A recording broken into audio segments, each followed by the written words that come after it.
Been a little while. Colin, welcome. How are you doing? Doing a heck of a lot better, man, as most people in the community know, is especially because you ended up being my sounding board for a couple of days. I love I it. had to take a sabbatical, man. I had to Yeah. take a sabbatical. Sometimes you just got to you got to take your ball and go to a different court, shoot a couple of hoops, and then come on back. That's all. Yeah. A little vacation never hurt anybody. I definitely get it. And I think I even said that too in as a reply to your or a quote like retweet of when you said like, you were saying, everybody needs that like that mental health day. Just kind of like, have time to themselves, not have the stresses of, work or social media or whatever other crap's going on. So definitely glad that you are back and you are still here to do 4 pointed with me because I sure as shit wasn't going to do this without you. So thank you for being here, for still being part of the Gears community. I would tell everyone to give a round of applause if we had a live audience, and I should have actually put a clapping on my soundboard. But so we've got some interesting topics because we've had some interesting events, specifically the online major. So let's get into it. What are your thoughts? Initial blanket statement thoughts. Give me your recap of the online major in one non-run-on sentence. Outside of the first match, disconnects were not the issue I thought we were going to have. Thank Jesus. Agreed. I was surprised. I thought there's my one sentence. I literally thought that we were going to see just like this plague of disconnects, especially from LATAM teams, because I swear it's their internet. Like, it's nothing against them. It's just their internet always seems to have issues in scrims and stuff like that. So like between that and between like the threat of DDoSing or IP flooding, I mean, we've seen what kids in Gears and other games have done, for a green W on game battles. So, when there's $250,000 on the line, Lord knows that, I was not for our use, but I was actually like going like, okay, like how much is it going to cost someone to kick us offline? Like, is this like something? And on Fiverr, it was like $15. I'll flood whatever website you want. Like, that's scary for an online major for $200,000. Yo, did everybody get a VPN? That was one of the things that I just assumed every major team got was an extra VPN, like just in case. Yeah, some of us set up VPN, some of us got confused by the technical side, but I think that would have been me. Yeah, I think like we should have hindsight 2020. We 100% should have. That was an oversight on my part for sure, and we got lucky that we didn't have any issues, especially with Texas weather, because Lord knows the weather here changes every minute. So, one storm and somebody's internet gets weaker or goes out or something like that. So I was thankful for that. I was thankful that Rody and Vic didn't have a lot of internet issues because they were having a lot leading up to the event in scrims, random disconnects. We did have Discord messing up for us on Friday. Discord was struggling with us for a little bit. It was lagging and voices weren't going through and stuff like that. So we had that. But other than that, it was pretty smooth sailing from a technical standpoint. From a match standpoint, my God. But from a technical standpoint, we were good. Look, you asked me for one sentence that wasn't run on. All right, I'm not an English major, and you know how much I like to talk, so that was hard for me. So I figured I'd keep it simple. Keep it simple on the first one. Well, let's go ahead and go like in depth now. Let's talk about matches on Friday. What you thought, what you saw, and this will kind of we'll kind of cover two categories. I realized I didn't switch the subject thing. This will kind of cover two categories at once. We have major results, and then we also have the good, bad, and the ugly from the majors. So maybe let's just talk about the results, and then we'll kind of switch over into good, bad, ugly. All right, the good to me immediately that stands out, even though they made a roster change since the major, I really adored how good Team Agarthas did look. Even when they were losing rounds to Hive, I was like, man, a challenger team that's on the up and coming, like that's not something we get to see a lot. Like I know we got to see it in the NA side where Parallax went from out of Pro League to into Pro League to challenging you all in Pro League. Like we got to see that rise, but I know EU and LATAM really haven't had that kind of birthright. They haven't really had that that growth that we might want to say. So I was so excited to see a challenger team. I know Ryan called it out on stream that Krabbies would come out and perform for them. Mm-hmm. So I really loved seeing them come on out and perform and really take it to Hive, even though they had the disconnect issues or whatever, and Hive ended up winning the match. Just them performing the way that they did was the best part of Friday to me. I mean, it set the tone all weekend that this was not going to be your standard major where you're going to see a lot of setups. You're going to see a lot of people rest on their laurels. You're not going to see a lot of these 250 round wins. I think we saw the most wins by elimination or domination that we have all season long. And I think that's because of that whole online aspect where people felt like they might be able to push one extra shot. They might be able to up-A that corner. I know we made a joking video about online warriors, but at the end of the day, if that's what you're going to deal with, that's what you're going to deal with, and you better be prepared for it, or you're going to find yourself on a short bus to your living room because, it's online. Yeah. But, it was just – that was, to me, was the best tone setter we could have. I know Agarthus lost, but I loved how they came out and played on Friday. Well, Agarthus wasn't a Pro League team, right? It was Eaststorm. They were not. No, Agarthus was the challenger team. They're going to be a Pro League team now. Exactly. So we saw a challenger team, and I think this is – I mean, in Gears history, and I'm talking like back to Gears 1, I think this is one. I mean, that's as close as you can get to an open bracket, that being a challenger team in this online major, the way the structure was. So, I mean, for all intents and purposes, they basically came from like open bracket and made the run and placed top 4. Like they got 4th place. That's incredible. And a strong what 0-5?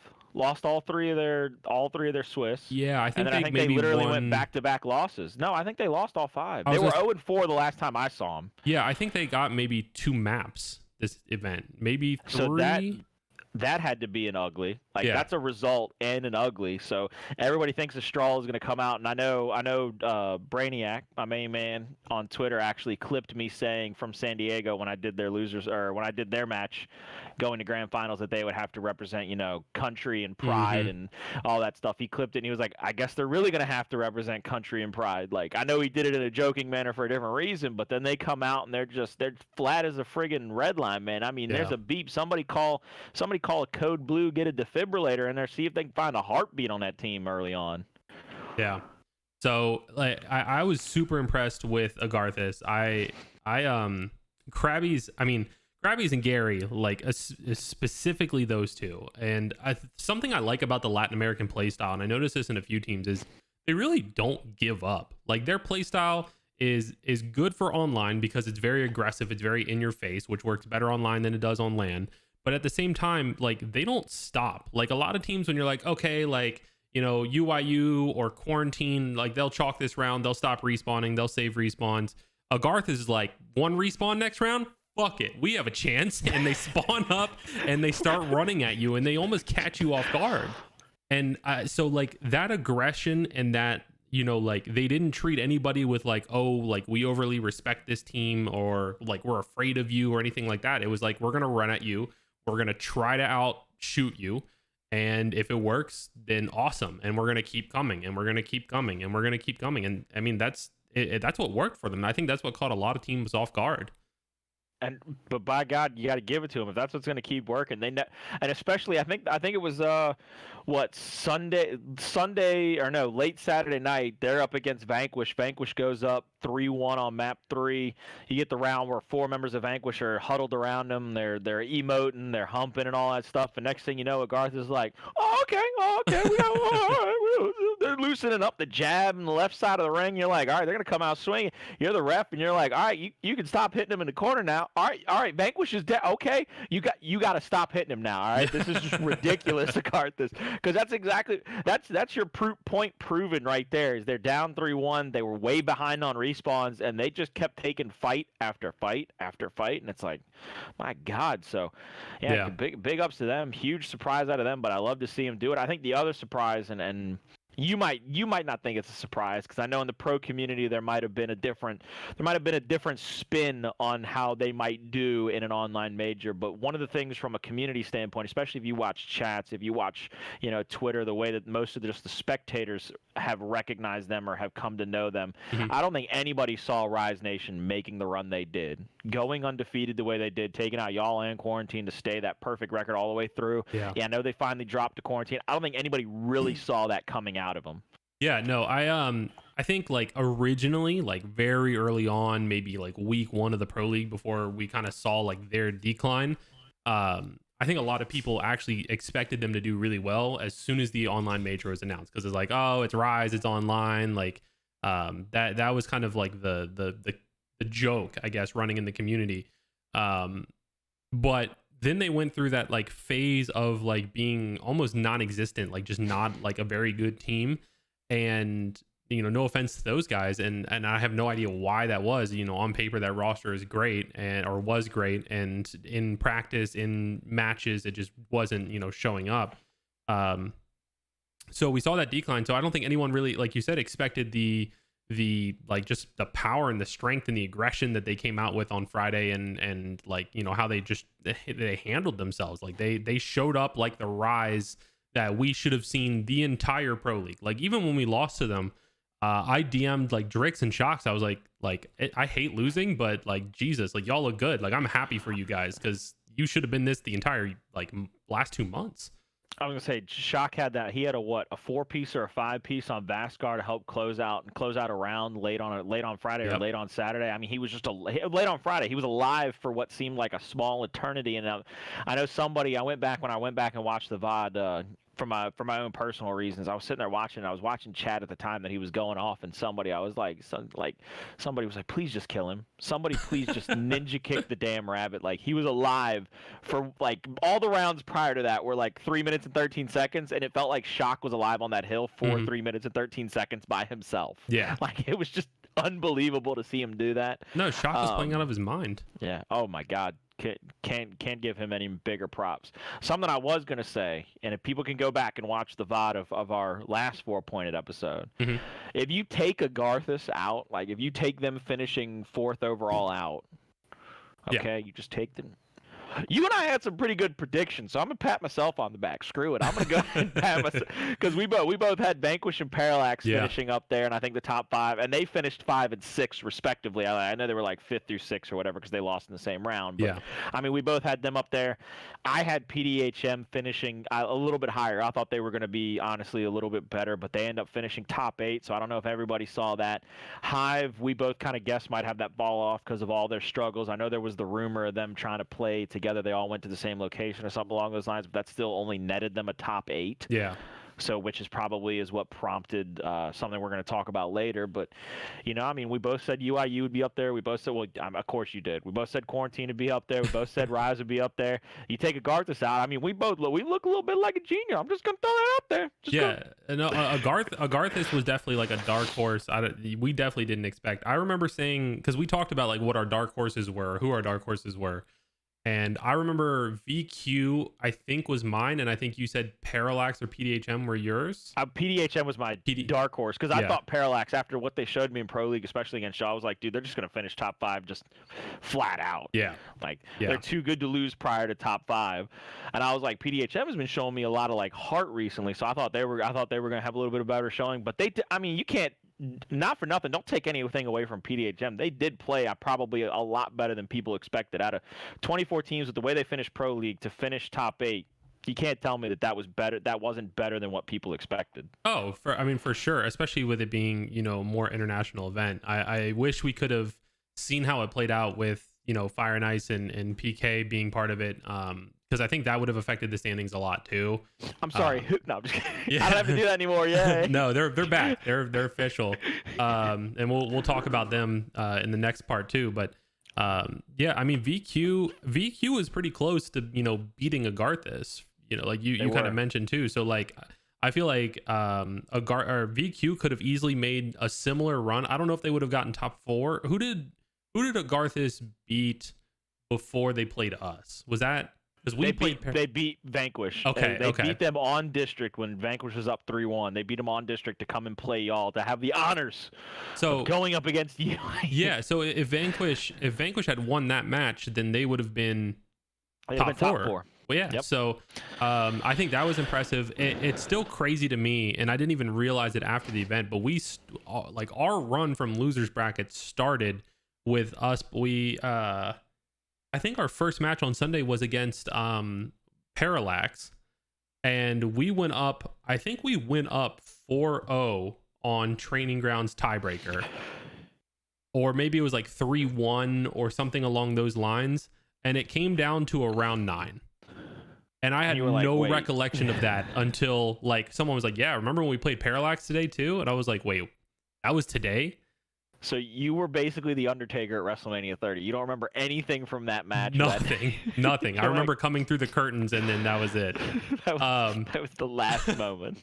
But it's crazy to me because like, one, I want to give a huge, like a tremendous amount of props to Parallax, because I think they showed up to play this event. I think they showed that the Pro League match against us and their match against Rise wasn't as much of a fluke that maybe people were kind of like portraying it as, like, oh, UIU was off that day, or whatever the case may be. My biases aside, like I think they're actually a really good team, and I think like their willpower in that match against us, because I mean we stomped them the first map, and we should have, or maybe the second map.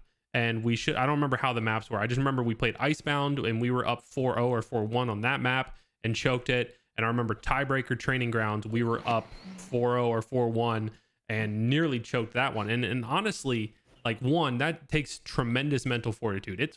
It's fucking hard to come back from being down like that and knowing that the other team only needs one round. Not only that, and a lot of people might not notice this from the stream, on when it was 4-3 us on Tiebreaker Training Ground, so we only need one round, they need two. They had won the round before and they upgraded one of their secondary weapons, and we were like, awesome, they fucked up and we blocked one of their shot grenades. So going into Training Grounds, into that drop shot area fight, we have a shot grenade over them. That's a free initial win, and we lost it and we choked the round. And now we're going in a round 9 4-4 for your tournament life is on the line, and they got to block our shot grenade, and we somehow pulled that round out of our ass. Was that the round that Kent had the double kill coming down off of Overlook? It very well could have been. I think it was. I don't remember. I honestly have been too afraid, and too my heart hasn't been stable enough to go back and watch that match again. It's all right. But I think like they showed tremendous heart. I was super impressed by them. I was impressed by Rise all the way up until we played them, and I don't know what the hell that was. I don't know what. Same thing with Agarthas too. I don't know. The two teams that I had been watching all weekend for Agarthas and Rise were not the teams that we played. So I don't know how much you might follow like boxing. I know you're probably more of a UFC guy, aren't you? Yeah.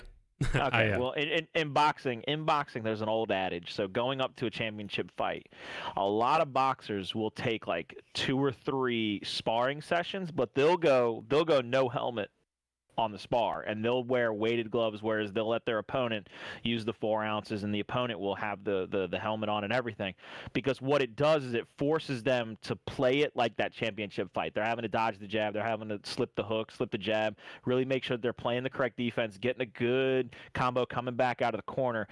I looked at y'all's match, like when I was watching it as much as I could, when I was watching y'all play Agarthas and then play Rise, it looked like that kind of, I don't want to say a spar, because I know for them I know for both teams it was the tournament life on the line, but y'all looked like y'all had made it to that level, that form of a championship boxer that was playing everything perfect. You rotated correctly, you slipped every jab, you made sure every cross came nowhere near your chin. Yeah. I mean, you guys were on your P's and Q's, and that's why when I was talking, I want to say backstage, but behind the scenes or whatever in our talent chat, I was like, look, UIU's not losing, period. When I saw y'all play Agarthas, I said, it's over.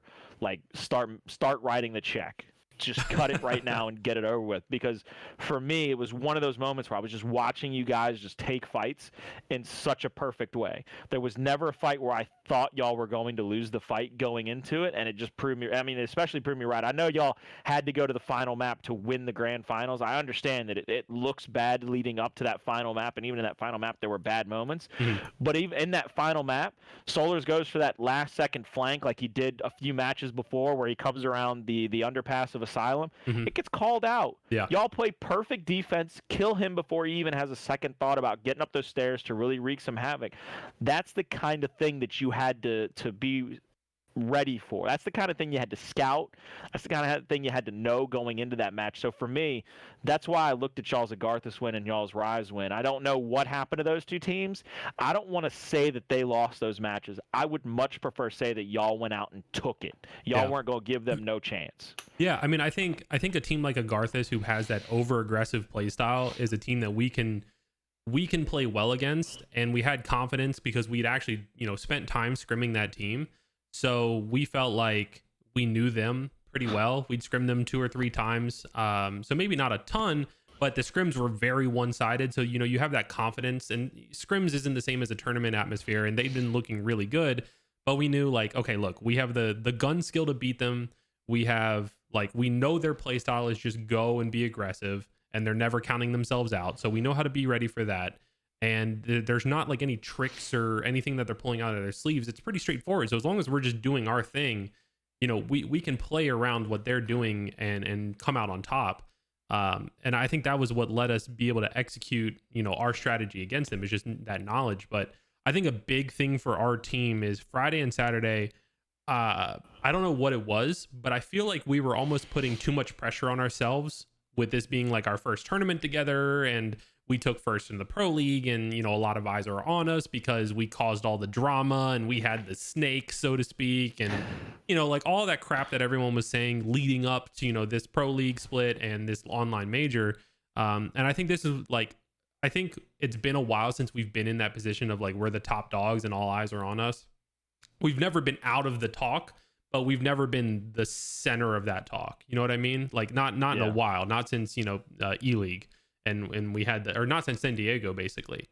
And I think basically we put this tournament too much on a pedestal. And I kept saying that to the guys. I was like, we're playing like we're under pressure. We're playing like, we don't know how to deal with like the light shining on us, so to speak. So, we talked a lot about that. It showed in our gameplay Friday. We were playing like very rigid. We were like not moving. We're not taking chances. And same thing Saturday, like when we lost, like, not moving, not taking, we tried to play so textbook against Quarantine, who is probably one of the textbook or the most textbook and best textbook teams out there, that they probably wrote the textbook that you're playing by. Literally, that like, it's like, why the hell are we trying to do better than them at their game and not just play ours? And so Sunday, like Saturday night, Kenny and I were talking a little bit, and I was like, look, like I want us to get on and warm up for our matches on Sunday. And I want us to be like literally just laughing in our warm up lobby. Like that's how I want the atmosphere to be when we're loading into this first match against Parallax. Is I want us to have been warming up. Everyone's feeling loose and we're joking around and having fun. Like I want a Rhodey losing his mind and being weird. I want Vic saying questionable things that he says. I want Billy giggling and running around with the sniper. Like I want it to be like a scrim atmosphere where we're having fun, we're joking, we're making fun of each other, we're making fun of other teams, like whatever we need to do. And that's what happened. Like that was the shift that I saw. And when I saw that, I got really confident. Obviously, Parallax, they did really well, and we let our foot off the gas, and they capitalized immediately on it. But for the rest of the tournament, like I didn't feel that same sense of urgency and pressure and like, oh my God, I got to do something, like this is so big, we're in losers bracket. It was like everything just started to click and flow, and people were having fun, and a roadie would chunk somebody and laugh and call him a fucking idiot, and like everyone was really like vibing, which is how we play in scrims and pro league and UMG. We just weren't doing it for the first 2 days of this tournament. So the fact that we got to like see that, I got to see that on Sunday, it made me really confident that we were going to be able to do well. If I may, the only thing that I saw that actually like had me a little worried is when y'all had the lead in the final map to try to win grand finals, and I think y'all choked away around, and they were on your home hill, like fighting you guys off, and you were just kept respawning to try to win that fight back at your home hill.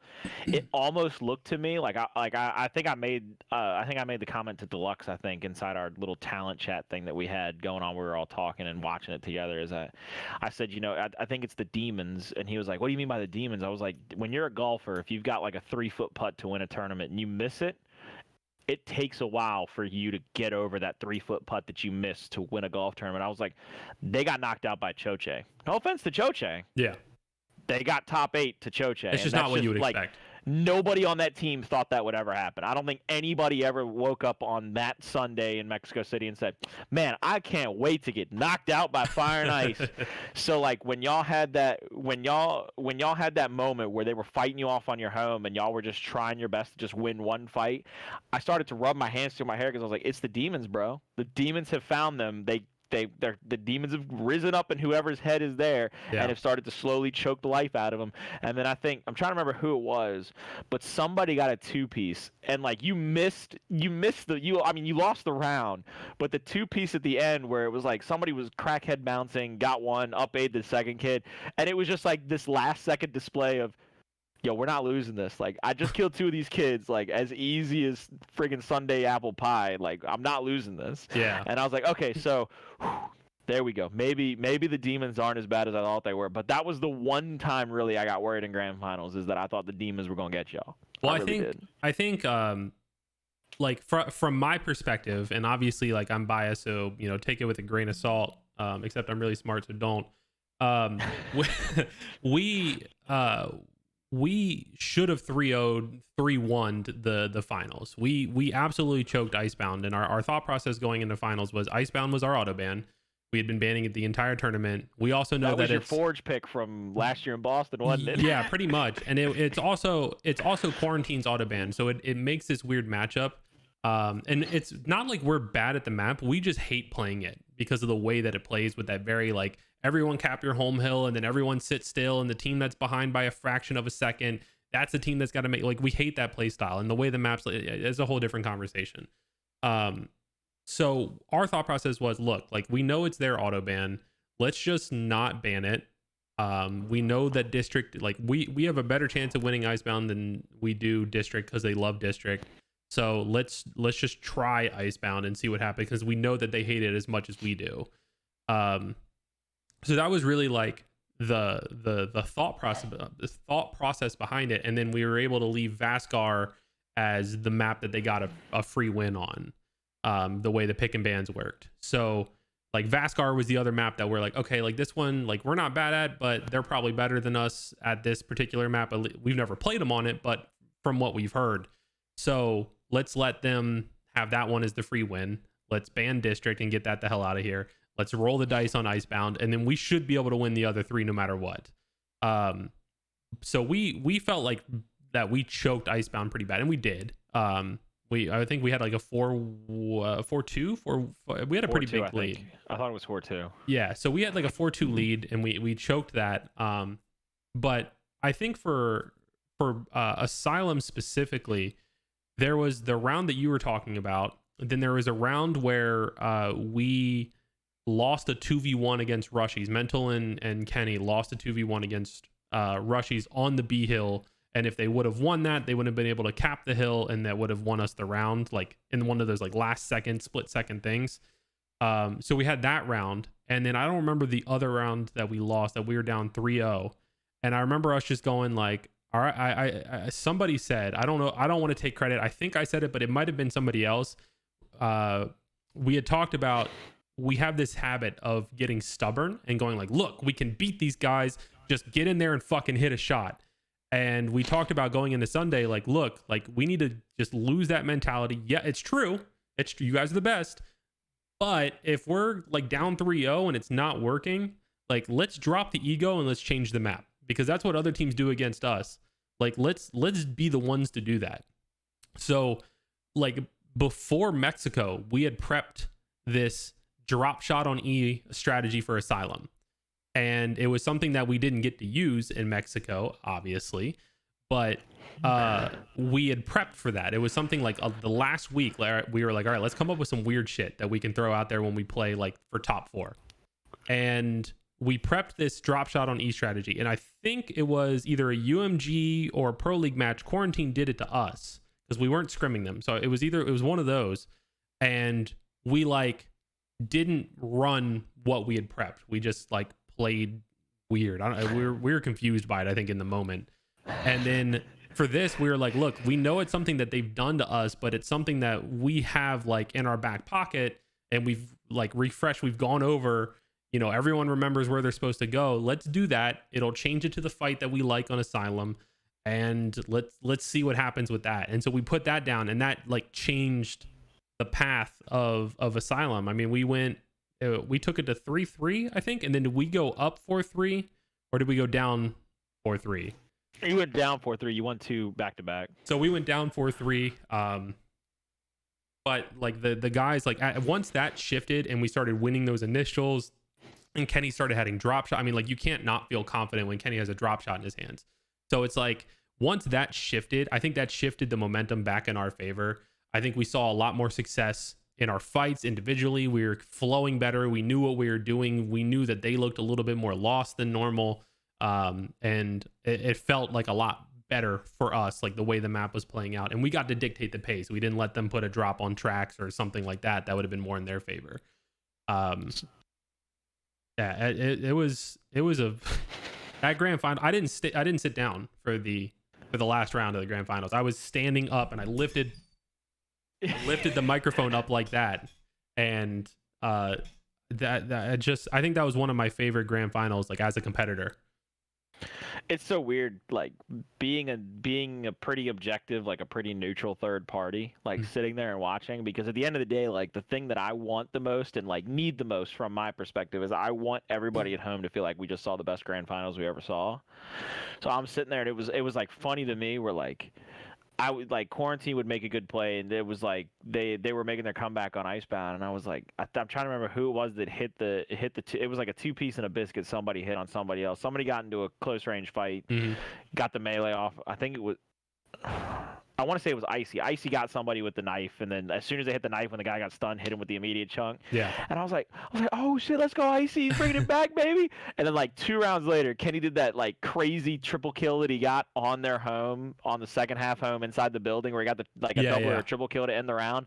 And I was like, oh shit, let's go Kenny, you're the best all time. And like everybody's like, who are you actually like pulling for? And I was like, damn dog, there's too many good plays to be pulling for anybody right now. Like I just want this to go on forever. Like I want it to be the wrestling chant, like fight forever. Like I just wish we had like a 20 map pool and we could just watch y'all play the entire 20 map pool. That would have been my wish. All right, that would have been my dream. Yeah, I think that was one of the first grand finals in a while that was like San Diego was really good too. I guess actually Gears 5 has given us a lot of grand finals, but I think all 3 grand finals have been great in my opinion. That one was like, that one was war. Like that one was everybody was just going to absolute war, and you could see it. Like I've gone back and watched a little bit of it.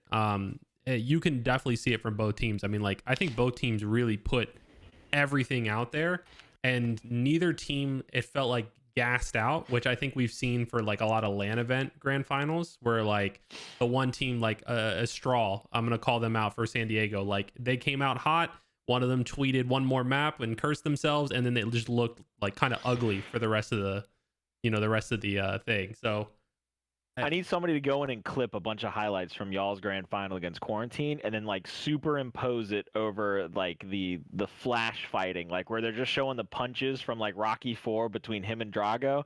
That's what we need in our life, is those highlights over that like music and that image. Because that is honestly what it felt like to me too. Like I felt like I lost all my water weight in that match because I was sweating for both teams. It was 2 heavyweights throwing everything. Like that's, from like a spectator being in the moment, it sucked until we won.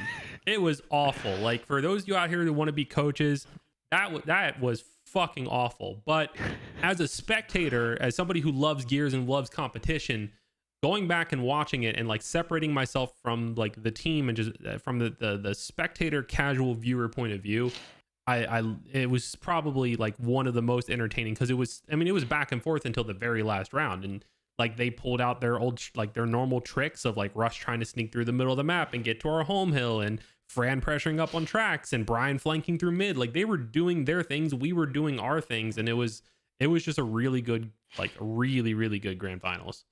You know, I gotta get personal with you for a second. Did you come out of your little office, and did you walk up to that beautiful fiance of yours? And did she look at you? She go, "You got gray hair all of a sudden right there. Where did that gray hair come from?" No, she came in, found me collapsed on the floor, took my pulse, made sure no, she actually, like, she came in. I think opened the door or she opened the door. I was like screaming with the team. And we were so hyped. We were so excited. We watched because the stream was very delayed from like us. You know, it was like a 4 or 5 minute delay. Yeah, So I know. Gilbert spoiled it on Twitter. Thanks, guys. We got we got to watch like half the round play out of the the last round. So we watched that, and then Sarah came in, and the dogs were all excited because they had heard me yelling, and so like she was like super excited, and I teared up because I mean that was a big win for us. It's been a while since we've won, and it just helped a lot, and we absorbed a lot of hate during the weekend. So it was like, it felt good to kind of like silence people. Well, so I'm happy for y'all because I know how much that win meant to a lot of y'all, especially the two dudes that probably dealt with a lot of unnecessary hate and got called a lot of unnecessary stuff. Yeah. So I'm pretty sure it meant a lot to them. I look, we may or may not have been jibber jabbering about this for a hot minute, so I don't know if you want to move on. Yeah, we should. We talked about it a lot, but we can move on to the aftermath of every major, every event, and Hooray! That is the ROSTERMANIA that Gears and esports in general love to partake in after a tournament, because why stick together when you can look for the next best solution to improve? So ROSTERMANIA happened, and this was probably one of the biggest ones in a long time, at least that didn't involve us. So I think the only two teams that actually are the only 4 teams in the world that are actually considered under roster lock are the 4 teams that came out of challengers. I think everybody else still has the opportunity, I think, until like tomorrow or Friday to maybe make their finalized changes, because then they have to make the Pro League schedule. So those 4 teams that are official, and one of them that I'm extremely happy about and extremely excited to see is PDHM from NA. That whole team stuck together. They still got great as a coach, and they had a great finish in the online tournament. So I just expect them really to just keep going up. Like, I know that we saw great improvements out of Parallax when they stuck together and came in their second season of Pro League. I think they're still together. I don't believe I've heard anything about them making a roster change, but I can't guarantee it because, again, nobody's locked. Yeah. Except for these 4. They stayed the exact same. On the flip side, the other team that got locked in was Pain, and that is now exclusive Lava, Crash, Sneak, Morty. Yeah. So they end up getting rid of, I think it was Hezi and Aversa to pick up Crash and Mortifies. So Mortifies comes off of a grand finals team, goes with his old boys back there on Pain, at least a couple of them. I mean, in Lava and Exclusive and Sneaky. I think that's good for him.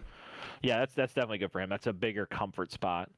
On south of the border in LATAM, we have the Agarthas team, who's now made the LATAM Pro League as their 4th team. They no longer have Kravies. They've got Gary Shockwave, and the new player is Jack. They still have Lyric and Kronos. Yes. I think also Marinero got replaced. No, Marinero. Sure. Kronos is the coach. Marinero is the other player? Yeah. My bad. So, yeah, Marinero, Lyric, Shockwave, Gary, and then Jack is their new player. And then from the other side of the pond, just to make sure that I don't not show people love, Team Sick came out of their Challenger League. I actually got a chance to sit down and watch the rebroadcast of that, and that is made up of a player that you should know, Red 9. Red 9's now playing on that team. And then J Rage, who came off of the Obey squad, Rita, Notorious, and Physics, who have all played together on different squads. But it's a nice little mixture of countrymen. I don't want to say countrymen because they're not all from the same country. Like but different it's a nice nationalities. Nice little mixture of nationalities coming together. So Team Sick, they make it out of their Challenger League into the Pro League over there in the EU. So congratulations to them. Congratulations to Agarthas and LATAM, and then Pain and PDHM. Great job by all 4 of those teams. But on the flip side here in NA, I think the only teams I haven't heard of making a change are y'all and Parallax, and that's it. Yeah. So we're obviously not making a change. Parallax, as far as I'm aware, is not making a change, which is good. And I even told Toady, like, after we beat them and we were like saying GGs in Discord and stuff, I was like, look, like, you guys do not make a roster change, because you're like just now starting to hit like that potential like that this roster has. Let's see. We'll start from the bottom and like start from the bottom and work our way up. So Rebels, I saw that they were letting their players explore free agency. I know that Crash went to Pain. Kane. So I don't know what that means for Sleepy, Rezik, Jerpy. I heard that they had picked up Toy put out a video. Toy Soldier put out a video that he was playing with them. It was him, Speedy, Sleepy, Rezik, and Jerpy. And then he got told that he was going to be dropped. And they were going to go a different direction, like right before the roster lock or something, which I don't know how much of that is true, but either way, that leaves Speedy and them looking for one, and I don't know who that one is. I don't know if it's going to be they're going to keep Osby. I don't know if I don't think they're grabbing Yogurt because I thought I saw him tweet something. Do you have any intel? No, I hate to say it. Most people usually leave me out of their intel. The only couple of things that I've heard. I mean, but then again, it's not like I don't really ever go looking for it. At the end of the day, my job is just to see 10 players in a lobby and make it as hype as humanly possible. That's the extent of what I'm supposed to be doing.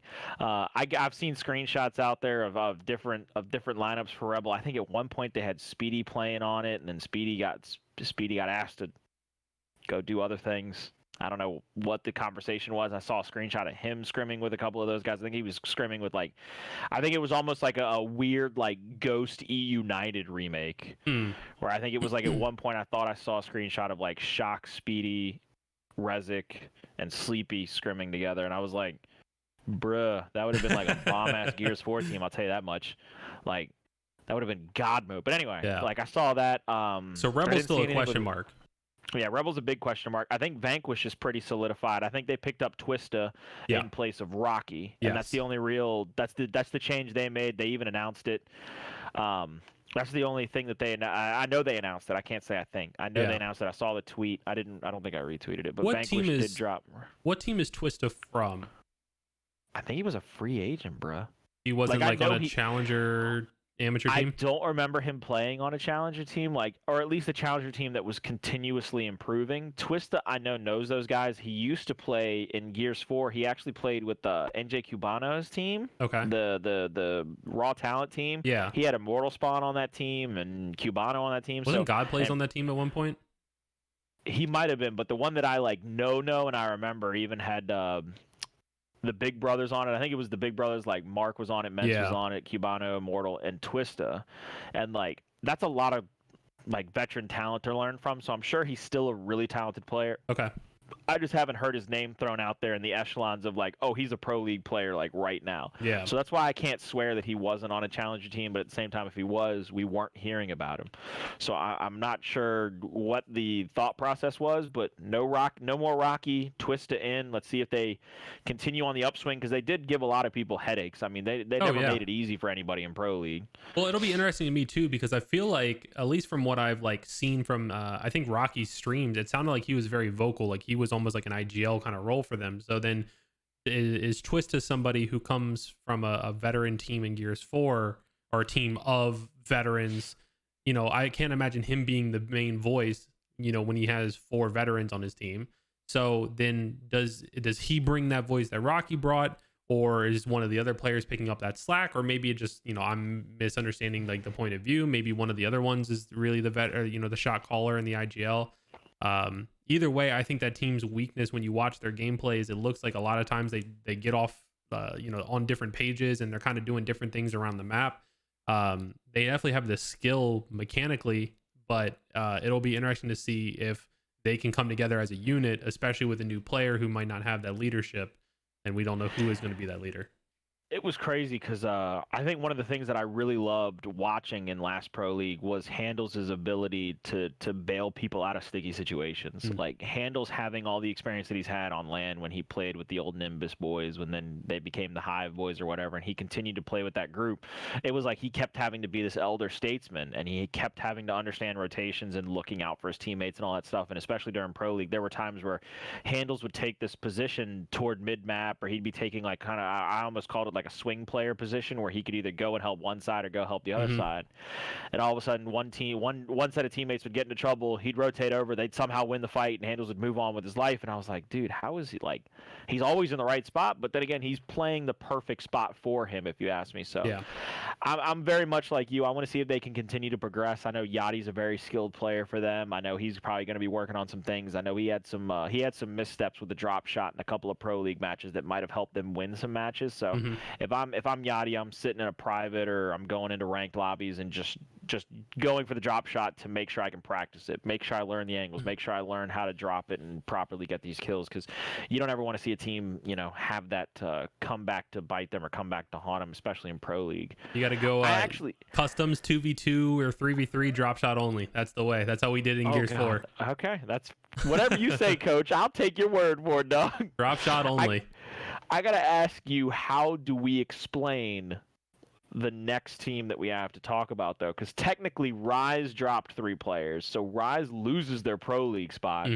So is it Quarantine making a team change, picking up the Rise banner, though? Like, is that how we have to word that? Yeah, I think because of the roster rules and the pro league spot rules, one, I think this exposed another flaw with the system that I want to mention at some point, but I think the way you have to look at it based on the current rules with PGL is Quarantine dropped 2 players, Mortifizen and Solars, and they picked up 2 players from Rise of Vexes and Inzem. So that is the new Quarantine roster. And then Rise basically goes, okay, we're not going to sponsor the old Quarantine roster. I mean, the old Rise roster. We're now going to sponsor the Quarantine roster and make them Rise. And that's the pro league spot that now is the Rise name, which is kind of like a confusing like paperwork way around like how this happened. But I think this exposes an issue with the pro league and with PGL, where now you have 2 players in Shock and Detox who are 40% of a pro league spot, who are still playing together, unable to retain a now vacant pro league spot because you have to keep 3, but it wasn't their decision. Like Drix wasn't going to compete anymore, I guess. So he is moving over to content creator role for Rise. So like they don't even have I mean, maybe they did have the option to pick up Drix, and maybe they said they didn't want to play with Drix. I don't know.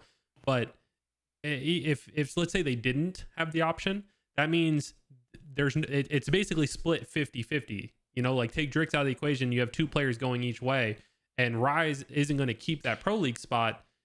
It should go to the other 2 players who earned that spot and have been competing in that spot, in my opinion. Because that's what would have happened if Drix had stayed with them on the team. So yeah, they would have still had their pro league spot. Quarantine still would have had their pro league spot. They would have just had to lose the Rise name and name themselves coming back at you. I don't know. Yeah, I think this is one of those situations where like you can't just set a policy and like, I mean, the policy is good, but you can't just have a policy and then like not have a human look at the human situation happening, where 2 players got dropped. Rise isn't even keeping that pro league spot anymore because they're taking quarantines. So like this is when a human can go like, okay, yeah, that kind of like, okay, let's let Shock and Detox. Because it's not like Shock and Detox just went, like some AM team like, fuck it, kick those 3 kids. We're going to pick up 3 new kids. Oh, what do you mean we can't have our spot anymore? It was not a choice of theirs. They didn't want to get kicked from their salaried jobs. They didn't want to get kicked from their roster that just got one of their highest placements in recent history. So like, I sympathize with them a lot, and I think this is a situation where PGL could have stepped up, and I don't agree with the call. The call follows the rules, but this is one of those times where like, you could have given this one kind of like a little leeway. I'm a rules guy, so like I feel bad for him, but like there's nothing that you can do in that and from me, because you got to remember I'm a criminal justice guy and I'm an umpire. So for me, I like letters of the law, and at the end of the day, it's just the letter of the law. It sucks, but it's just what it is. And I wish both, because Detox and Shot, like Detox especially knows how much I love him. I talk to him at every event. I tell him all the time how great he is. I keep telling him I don't know how he gets more handsome every time I see him. It worries me. It worries me for the general population. I'm like, what is going on with you? Like, you were a 10, now you're 10-2. What happened, dog? Come on, this is ridiculous. Anyway, like, I wish them nothing but the best. it's a shit situation, but it is what it is. Yeah. I just wish one of the things that we could have seen happen was, and again, this is one of those, this is that moment where, you know, damn, if Affinity was still playing, right? Like Affinity could have picked up that spot for Drix, but he went with them because Affinity's now coaching former Quarantine, now Rise. Yes. We So that we was all the know other what happened. that's the other part of it too. For those of you who don't know, with Solars and Mortifies getting dropped, Fatal got dropped as well. So Affinity and I'm assuming Ribs will be still the coaching staff supplied by Rise towards this team. So it'll be interesting to see how that plays out because I know Fatal had a pretty big role with that team. So you're shifting from like a very hardworking hype man to someone who's much more behind the scenes but has veteran experience. It'll be interesting to see like how that balances out and which we see kind of harvest. It's like going from that like Sean McVay Los Angeles Rams team where he's like the hype man. He's very much like, I've got my playbook. Every time we do something by my playbook, I'm gonna freak out and everybody's gonna know it. To like the Bill Belichick, where it's like Affinity is literally a Bill Belichick. He's like, well, we played good and they played good and we're all both gonna play good and we're gonna see who wins after playing good. And it's like, well, there you go, buddy. That's the greatest way to do it. Except for when he beat us. I saw he got excited on Twitter, so we had to shut that shit down on Sunday. Damn. Just keep that out there. I still wish to God that in the background of that room behind you, I know it was the joke in Gears 4, but I don't know how you did not invest in like a Thanos gauntlet and just have it hanging up in the back of the room. Especially after what everybody said about y'all getting Kenny and Powers. There's no way you didn't have a Thanos gauntlet. Like somebody needed to send you one. I don't need it. I got a trophy right there. You got a trophy. Is that one of the broke trophies? Because I know how flimsy those things were. They're all broke. Every single one's broke. And I think out of like the 18 or 16 that are Pro League trophies that we have, or Gears Major trophies that we have, maybe 2 of them arrived in one piece. So like, no, I think it'll be a good move. I mean, I think that makes on paper. So there's 2 caveats to this. First is I think Solar's played out of his mind. I think the Solars that we saw for that roster, for like the quarantine roster, is the Solars that I would have loved to see for our roster, where he was moving around the map, he was making plays, he was confident in his decisions, at least from a spectator point of view. That flank was not a play that UYU Solars made, but quarantine Solars made that flank. So kudos to Joe, to Fran, the rest of the roster, whoever had a part in helping bring that out of Brian, because that's like the talent that Brian brings to a team. So I was super happy to see that. But I do think that with releasing Morty and Brian and bringing on, and it's been a very weird roster change too, because at first I heard it was Fran, Icy, Brian staying together, and then I heard it was Fran, Icy, Rush staying together, and then that ended up being the one that was true. But I think that this on paper makes that team better. I think bringing on a Vexies, I have the most amount of respect for Jay as a player. I think he is phenomenal. I think he adds a more proactive mid-round IGL to the mix, where Fran is a really good like initial IGL. So you'll have a really interesting balance there, kind of like our Kenny and Gil combo. So I think, and he's just, he played out of his mind for Rise. Like him and Shock were my MVPs for Rise for the online major, and Jay always shows up when it matters.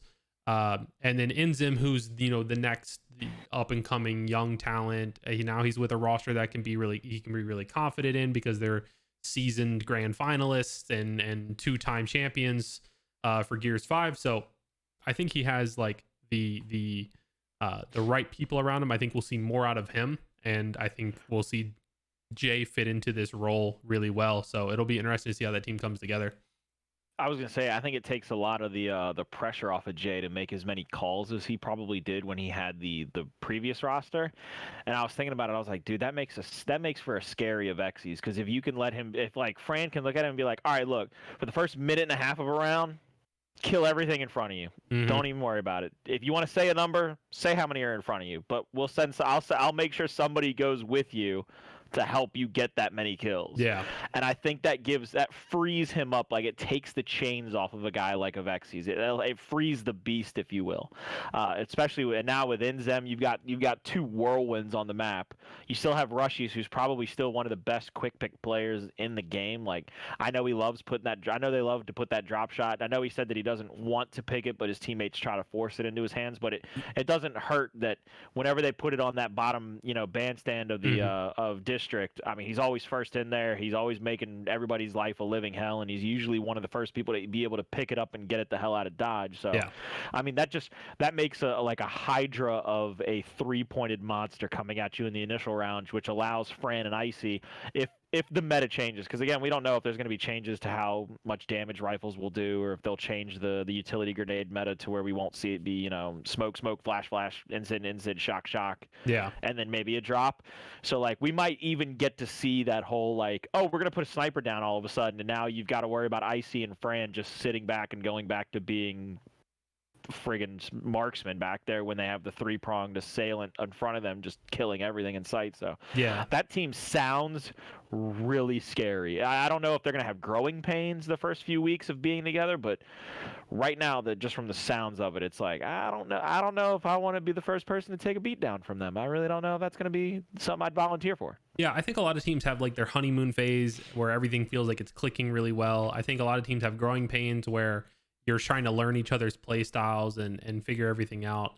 I think the interesting thing for them, though, on paper now, you have 3 like definite slayers, front spawn type players in Rushies and Avexies and Inzem, which means Icy, who often sees himself as one of those players but doesn't play those spots, is going to be playing more passive. And then Fran, who we've recently been seeing play more aggressive and getting himself in the fights and honestly making good plays out of them. Now he's going to have to be that more back player, which I think he can do. I think he can adapt to. Just, he has the experience, and that'll give him a better spot to kind of lead from and move the troops. But I think it'll be interesting because it's not like one of those things where you grab 2 players who have similar roles to the players you were used to and drop them in their place. It's going to be a thing where you have other main slayers coming into a team that already has main slayers. So now you have people like everybody's kind of adjusting to a new role and a new atmosphere. When I first heard of this team, I'm not gonna lie to you.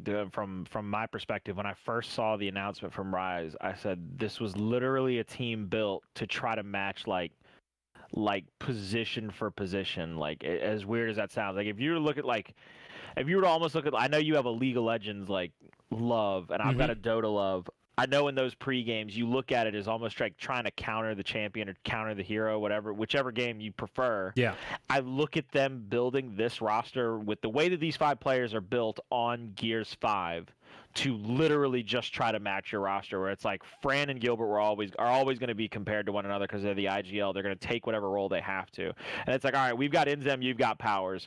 All right, we've got Icy and you've got Kenny. All right, we've got Avexies and it's like literally you just go down the line. Yeah. Like we've got Avexies, you've got Praise. Whatever comparison you want to make. If you want to switch them up and compare to who, it's literally going to be this. They built it just to counter you. Like, all right, you've got your 5 best. We think we've got the 5 best now. We're just going to go to war again. Congratulations. We've got 2 super teams. We've got the Justice League on. It's like I wanted to find a good gif of like the Justice League fighting the Avengers. I couldn't find it because that's what I was going to tweet when I saw the Rise announcement. I was going to be like, congratulations. No, I think this makes their roster way better on paper. I think that the biggest thing everybody has to keep in mind is like this first couple weeks, I would say 3 to 4 weeks, doesn't mean anything. It's what we see from them in week 3, week 4 of the Pro League, where they've had time under their belt, they've gotten experience on all the maps, they've played competitively together and not just in scrims. They've played a few UMGs, they've scrimmed us because we haven't started yet, and I know they have.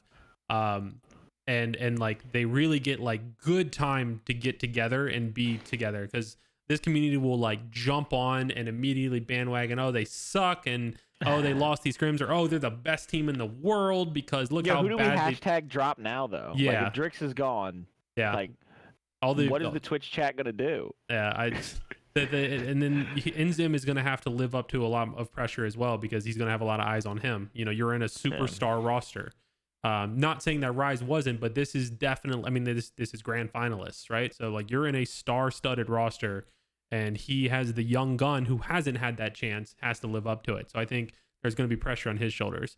And this roster change leads into Hive because rumored, not confirmed, but seeing scrims and stuff that are going on, we have Solar's going to Hive in place of Hefe, who has been tweeting that he's a free agent or looking for a team, and Fatal Strike going to Hive to coach.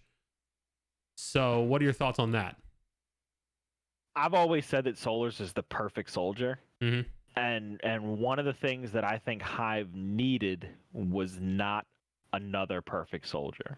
Like, yeah, I love Brian to death, but I think Brian fits a mold of a team that has a very solidified like IGL setup style.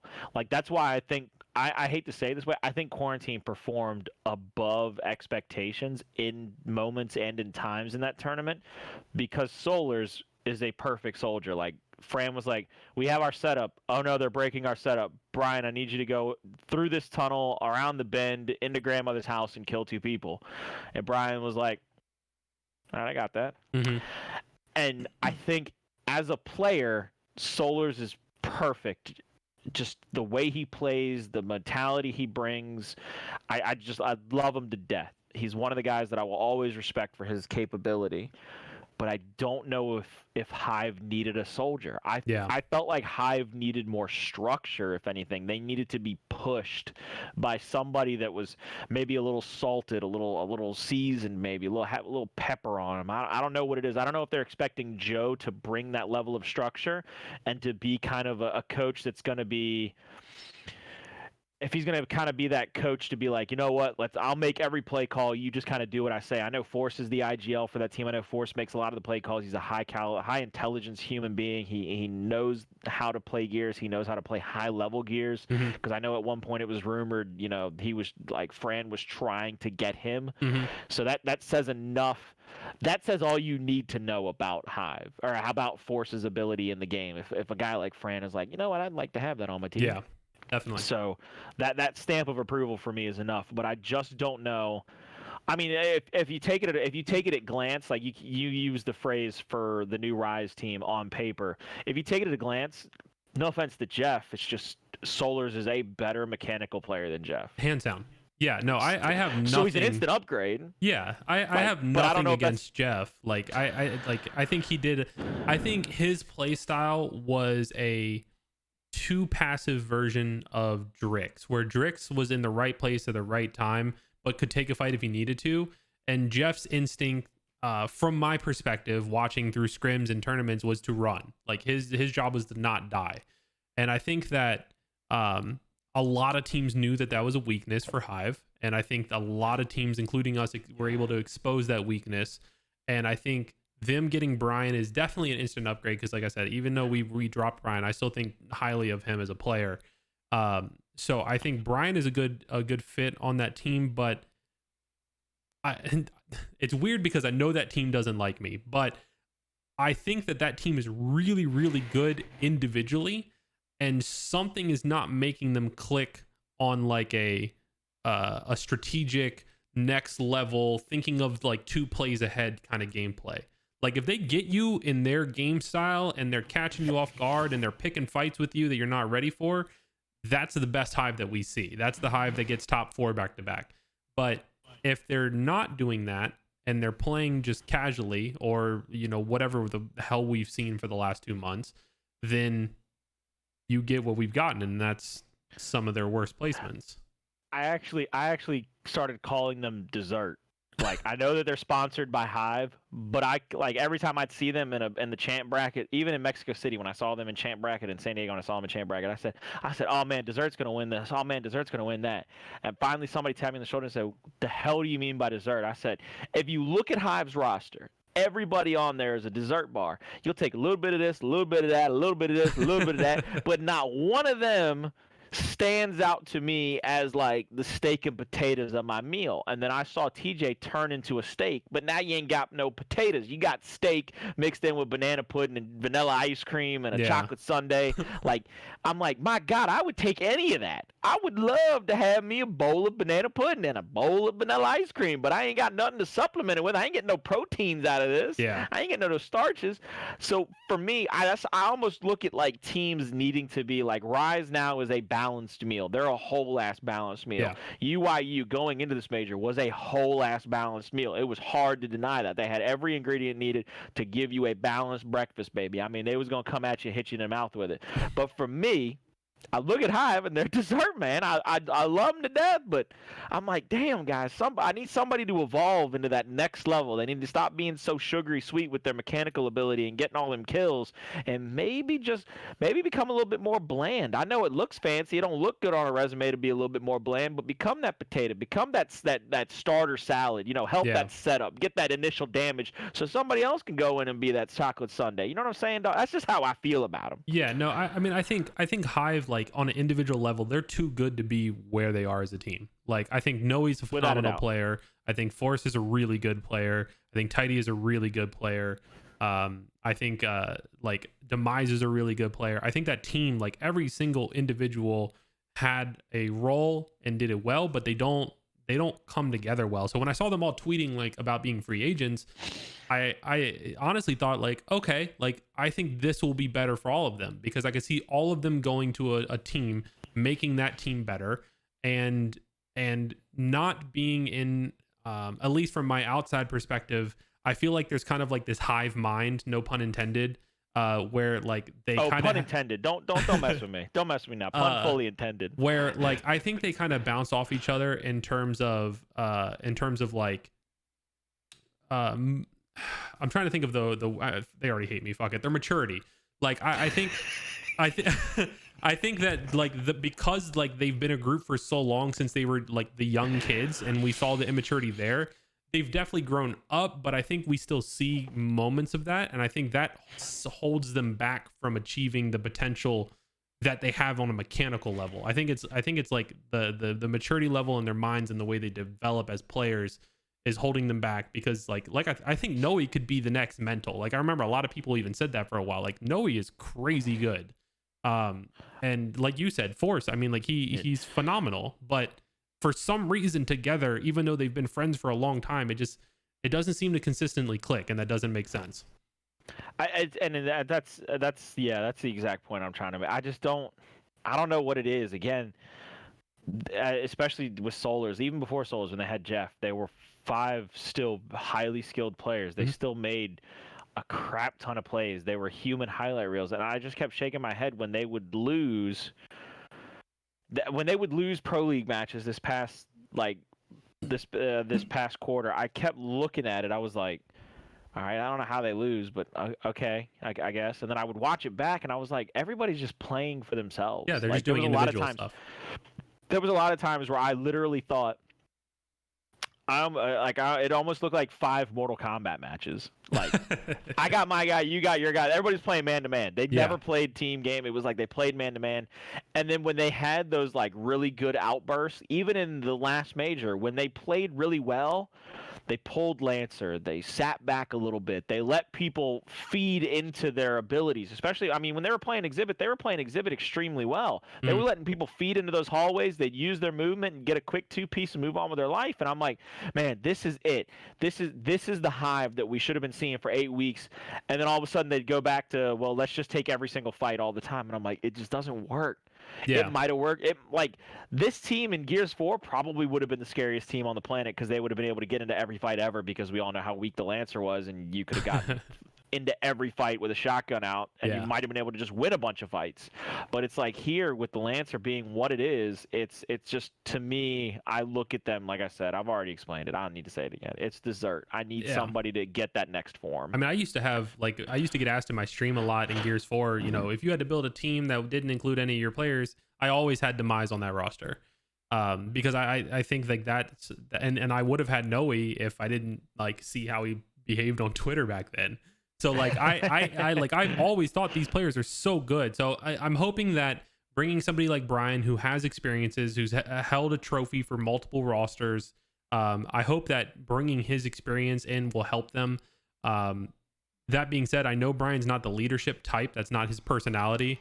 So I think that he has the chance to help make that roster better. And then assuming that Fatal has their respect, I think Fatal can also bring that to them. If those guys actually like buy into Fatal and respect Fatal, like a team should their coach, then he has the opportunity to make a difference for that roster and kind of bring them together, which is that kind of cohesiveness that they need to be the top team we all expect. I mean, worst case scenario, maybe he just trains them to be like a lot of those LATAM teams and just 3-man wolf packs around the map, and now you got to deal with 3 of them at all times, and it's like, oh crap. I mean, whatever like, works. That's what I'm saying though. Like, if it has a chance to work, if they that might be the thing that they have to do to evolve into that next level or evolve their play style further to be better at Gears 5. Does that make sense? Yeah. They might have to adjust to just act like a different team. But at the same time, like, I feel like having that as your only play style or your only dynamic as a team, I feel like that hinders you once COVID is done and we go back to LAN, because you can't play like that on LAN. It doesn't work. Teams sit back, they Lancer because the Lancers hurt more and they're more accurate, or the shotguns hurt more and they're more accurate. So I think like the teams that like Agarthus, who looked really good, and Gary and Krabby's looked very scary, and confident and played well. A portion of that is because they were online and because of the way the game plays online. So, I always say, like, when new rosters come together, like, we need to see them find their play style. We need to see them find their team identity. I think Hive needs that still. I think they need to find that, like, what works for them, because they're, like you said, they're very individual right now. And I think Fatal can help them go one direction or another, assuming, they listen. So I think that sums it up. We had to talk about ROSTERMANIA. There's only 3 teams here in the NA that did make a change, and we know who it is. So that leads us to the upcoming Pro League. So we know who all the teams are, and I was gonna comment on this earlier. Uh-oh. I was disappointed. I know they're a new team. I like all the guys on that team, but I was disappointed in the Shock, Detox, Kyle. Who else was it? Sam and Pell roster. Are you talking about Reborn when they went up against PDHM? Yes, no disrespect to PDHM. PDHM is a very good team. They deserve the Pro League, obviously, but I was just I expected more from that team, especially because Reborn, for all intents and purposes, should have beat Rise in the tournament. In bracket play, they should have sent Rise to losers bracket like round 2 of bracket play, or round 3 of bracket play. I'm pretty sure they choked like a 4-2 or 4-3 lead on tiebreaker map against Rise. So what happened? So I went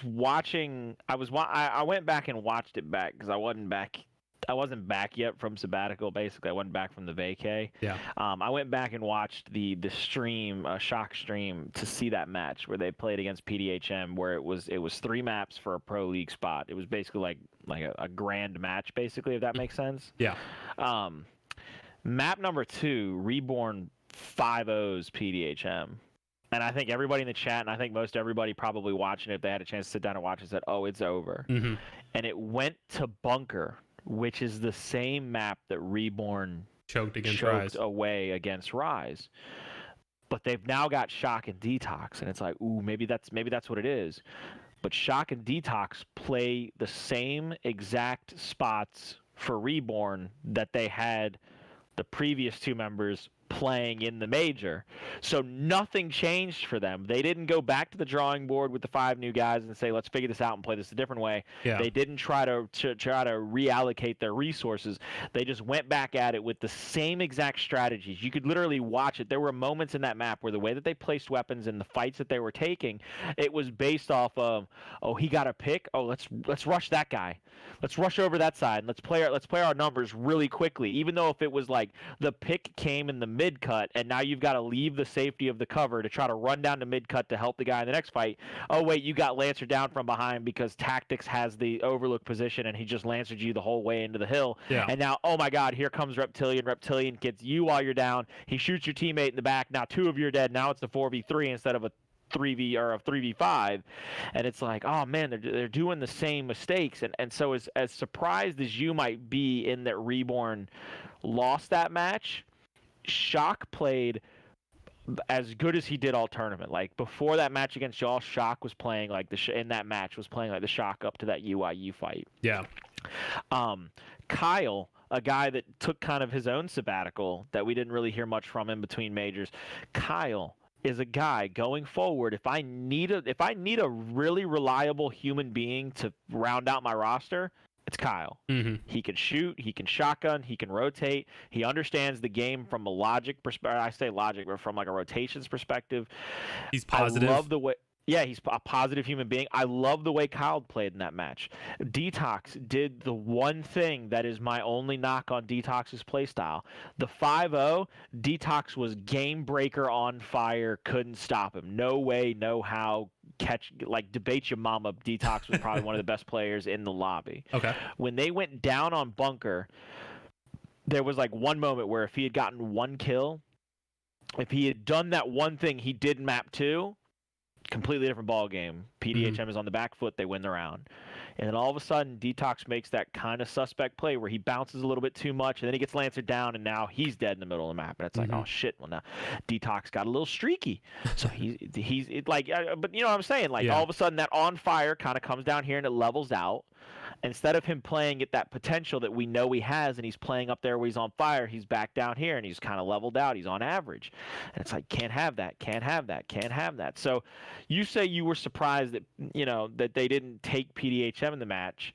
I'm surprised that even though it was a brand new roster and they were going into this Challenger tournament, that if Pro League is what you want and the extra money in your pocket is what you want, and the chance to play weekly for that extra money is what you need as those 5 guys, somebody needs to look around and say, let's evaluate our assets and come up with a better solution for the maps that we're about to play. Even if it's right before bunker starts, what are our 5 strong points? What fights should we take that will probably give us the best benefit? Do we overload the B side early and try to just bully them back into the building? Is that what we do? Do we overload and go home to home like some of the LATAM teams?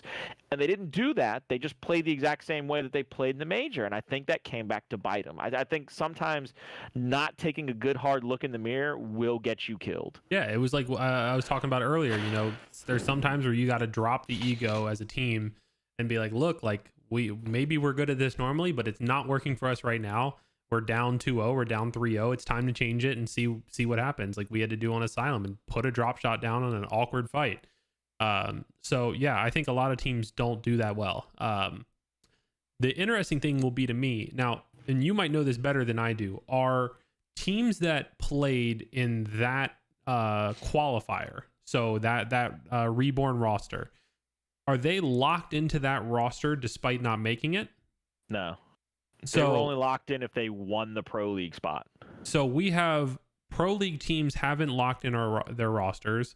Like Rebel, Vanquish, Parallax, even like Hive, they could literally go and cherry pick if they wanted. That's what I was thinking. So Rebels, we don't know their roster.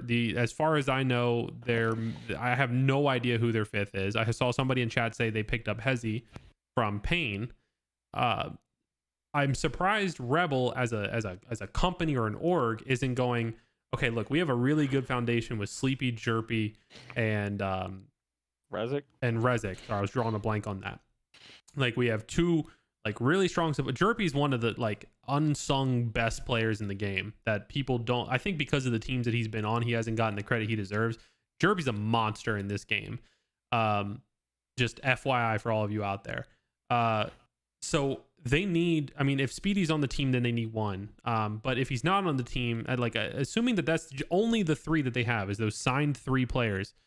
Why not look at like a Shock Kyle or a Shock Detox or something like that from this Pain roster?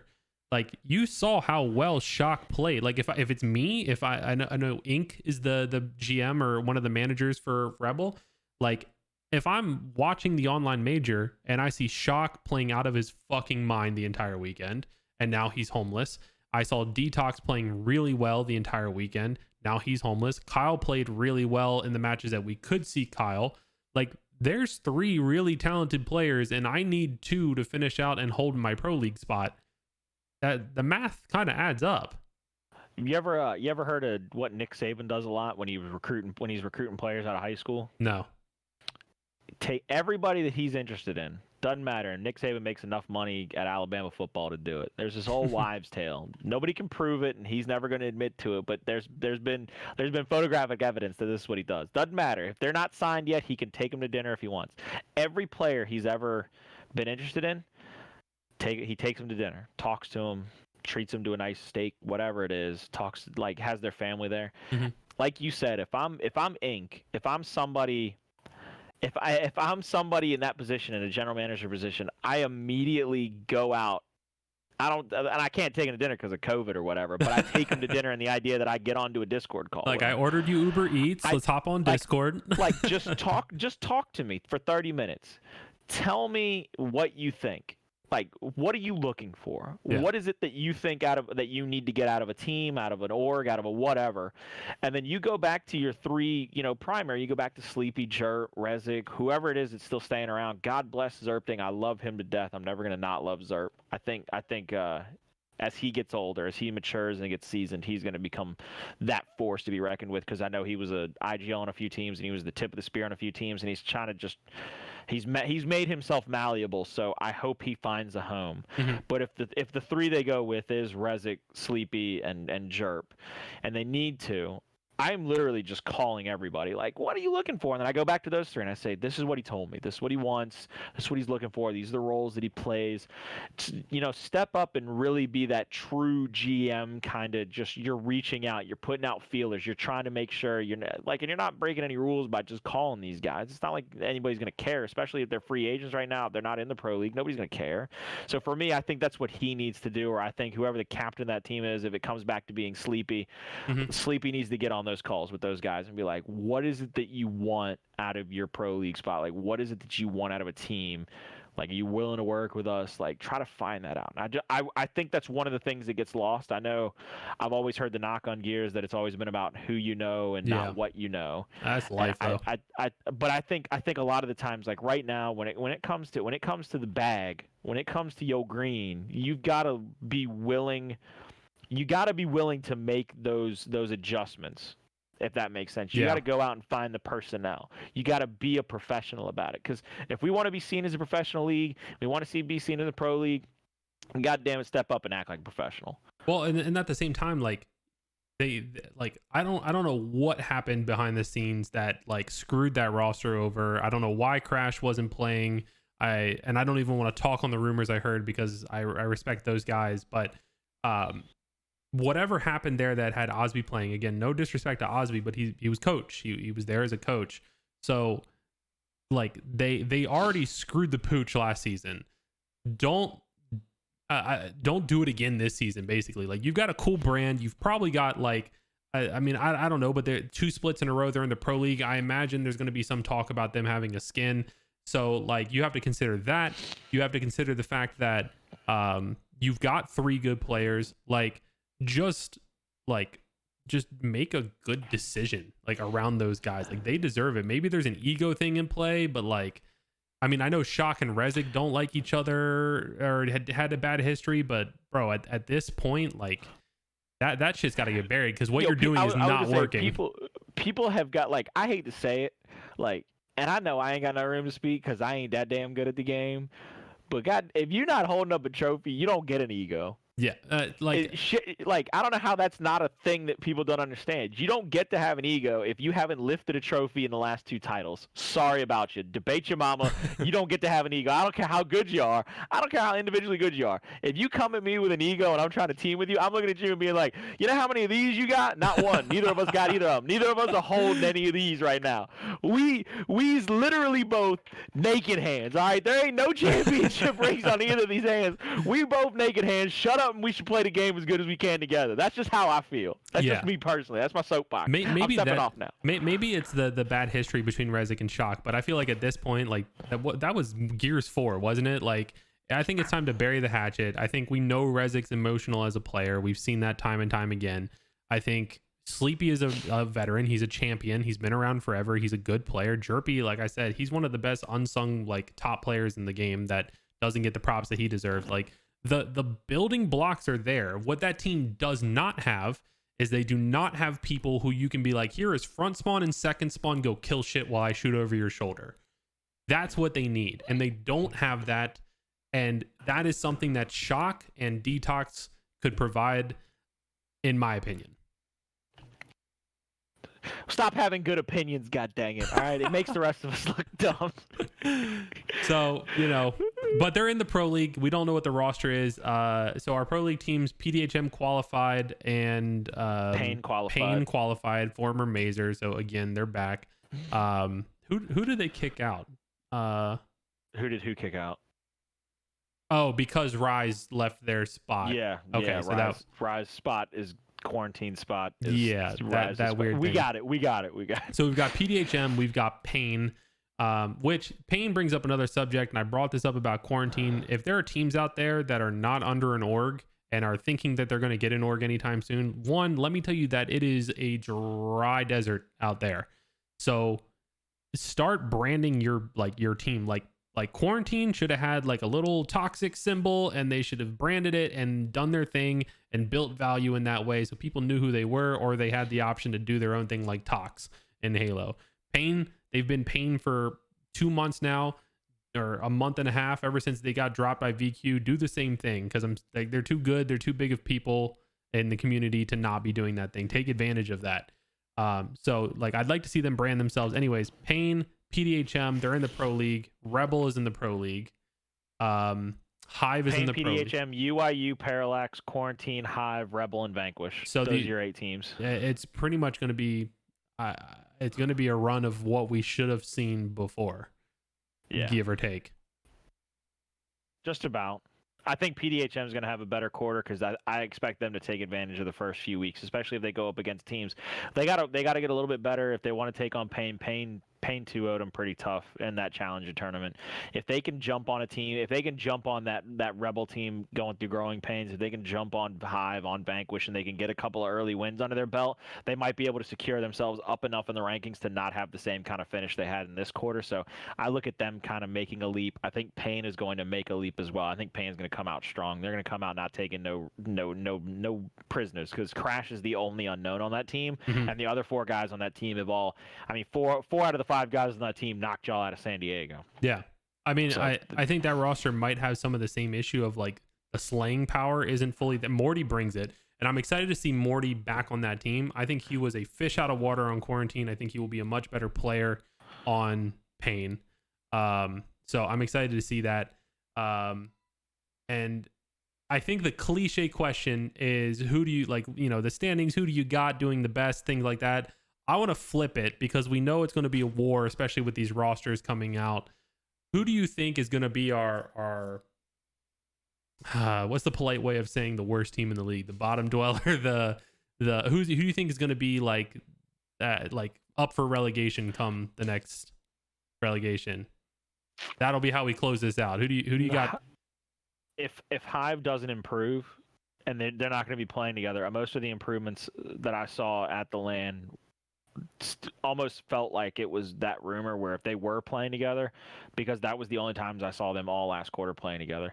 They're a little too talented to drop as many teams, but if it's the bottom 2 teams, I think we're going to end up seeing Rebel. If they can't figure it out, you're going to see Rebel down there, and you're going to see Hive down there, because neither of those teams right now look like they have the head on the shoulders that they should have. You have Hive with supposedly with Solars and Fatal below a team like VQ, below Parallax, PDHM, things like that. Again, I look at it like if we take y'all 2 and put like y'all and Rise up here, or Quarantine, excuse me, y'all and Quarantine are up here, and y'all just exist in this area. I see Pain, Parallax, and PDHM rounding out that top 5. Okay. So I see like Vanquish, Hive, and Rebel fighting for those bottom 3 spots, and I think because Vanquish gave so many people headaches, and all they did was change one little thing, and if that one little thing turns out to be all they needed to win a couple of those maps that they might have lost, you look at them at 6th place, you look at them not dropping those like bottom 2 spots. I need to see what Rebel's final roster is. And I need to see how Hive reacts to this team change, because what I saw out of spring quarter, with the way that Rebel finished spring quarter and with the way that they performed in the major, I'm not buying it. If it was a stock, I'm not buying it. Go ahead. Yeah, it's just how I feel, because I need to see them perform better before I can say that they're any better. I personally, and I know I'm rivals with Joe, but I think that Joe, assuming that he has their respect or earns their respect, will bring that team up a level. And I think Brian also brings that team up a level because, like we said, Brian is an upgrade over Jeff. So I think that team will be better. I think VQ will start to fall flat because I think they made the same mistake that a lot of amateur teams make, where they start making roster changes despite success, which, again, I don't know what happened behind the scenes. I don't know if there's other circumstances. I frankly don't care, so I hope I don't get DMs about it. But I think that team, while still talented, won't see the same success that they saw this first split for them. I think Pain will be kind of middle of the pack, maybe upper middle. And I think PDHM has the potential, especially because they've kept the same roster up until this point. I think PDHM has the potential to stay kind of on top at the top, or on the top of their game, and grow up through the scene. But at the same time, you have a lot of really scary rosters on paper. And if you start doing that kind of like head to head that you were talking about, like between us and Rise, and let's just use Rise, right? Call Rise second place right now. If you do, a Vexies, and you start taking who do you put them against on PDHM? Tactics. I think Vexies takes that. And I think in every single head to head, the Rise member takes that. And I think you could do that for a few of the teams against PDHM. So I know they're your dark horse. No disrespect to them at all. Those dudes. No. I love them dudes, and I think they're gonna continue to make strides, like I said. But you asked the question. I said it with my chest. All right. I think something's missing from that sauce. I think something's missing from both of those sauces, or all three of those sauces. However you want to look at it. Those three meals are not complete. That's why I got them finishing 6, 7, and 8. It's just a matter of who finishes 7 and 8 and gets relegated. Say it with your chest, Nick. All right. Tell me who's finishing 6, 7, and 8. Tell me who's finished 7 and 8. Give it to me, baby. 6, 7, 8. I think it's going to be some combination of Rebel, VQ, and PDHM, and it will depend on Rebel. It will depend on what their roster is. If they keep Speedy and they pick up, I don't know who. Like I said, I heard Hezi in the chat. Then I think that while Speedy is a good player, he obviously has the issues that he's had. And I have no idea how that's going to balance out on the Rebel roster. I mean, Sleepy and Speedy have been teammates before, so maybe it works. But we can only time will tell, kind of thing. If they picked up Shock and Detox, who is a known duo that does well, and they can work out whatever issue is between Shock and Rezik, assuming that that's still there, then I think that would make Rebel move up into the top 5 and maybe give Hive a run for their money a little bit, or Parallax. We haven't really mentioned Parallax. I think they showed potential, but maybe they start off slow. They get frustrated, we should have been better. We know how we can achieve this level. Maybe it deteriorates, So I think it'll be really interesting to see. But right now, PDHM, Rebel, and who did I say? Vanquish. BQ. I think you said BQ are my bottom dwellers. Look, maybe one of us is really smart. Maybe one of us is not. And I said it in my tweet. Maybe we're I'm both not that smart. But that's just who I'm taking, dog. That's just who I'm taking. That's just my feeling. All right, I go with my gut. Most of the time, I never really bet with my head, and that's probably why I lose so much god dang money, man. I always bet with this thing. That's what it is. That's my problem. I always keep betting with this. I gotta stop. Well, I want to be proved wrong. I don't want to lose. So let's maybe not prove that wrong. But if you guys want to take second place or something like that, prove me wrong. And I think that's it. I think that wraps up another episode of 4Pointed. Thank you to everybody who has tuned in and watched and hung out and been in the chat. Shout out to you guys, all the subs and followers. Colin, any closing thoughts or words? I love Hudson's. Yeah, I don't know his roster, so I can't critique it. But I love him. I don't. Yeah. I almost don't care who the 4 people around him. I would watch that man play Gears just to watch. yeah, I'll never forget getting like dumpstered by him in UE. So before he was a pro in pub matches. Oh, hold on. Can I put you on the spot with one last question? Of course. Does it ever like make any of your guys laugh in Discord when I come into do y'all's Pro League match? And since I always take part in the shoddy lobbies, does anybody ever die to me and they're like, I can't play. I can't even be here anymore. Yes, it happens. It's so funny because it's like somebody like a roadie will say like, he plays so awkward. I can't, bro. I'm dead. We're losing this Pro League match. It's over. We're losing. I can't hit a shot on Colin. That's my whole goal is to throw all 5 of your dudes off of kilter when I get into those shoddy lobbies. If I kill any of them, I just want to type in the chat like, you should uninstall. You died to Colin. There you go. Anyone who thinks that Colin favorites us, has favoritism towards us, you heard it here. He tries to sabotage us. So fully admitted. Yeah. Colin, thank you again. If you guys enjoyed this episode, make sure you're following the channel. We're going to try to do this weekly as the Pro League goes on, which have they announced the starting date? I don't think they have. I don't think it's this Sunday. I think it's the following Sunday. Yeah, it's definitely not this week. I think it's, if I had to guess, it'll be the week after Memorial Day weekend. How about this? Based on when we think the major is going to be, you got to get all those matches in. All right, everybody's got to play everybody a couple. I mean, you ain't got but much time. It's already the 3rd week of May, dog. Summer ends in September. You got to do math. You got that like calculation gif going on. Quick maths. Look, quick maths, dog. Quick maths. But yeah, we're gonna try to keep this show going, every week. So if you guys have topics and stuff like that, let us know. We watch the streams, we watch the chat. So let us know if there's a topic that you want us to cover in future episodes. Other than that, thank you again, everyone. We appreciate you, and we'll see you on the next one. Later.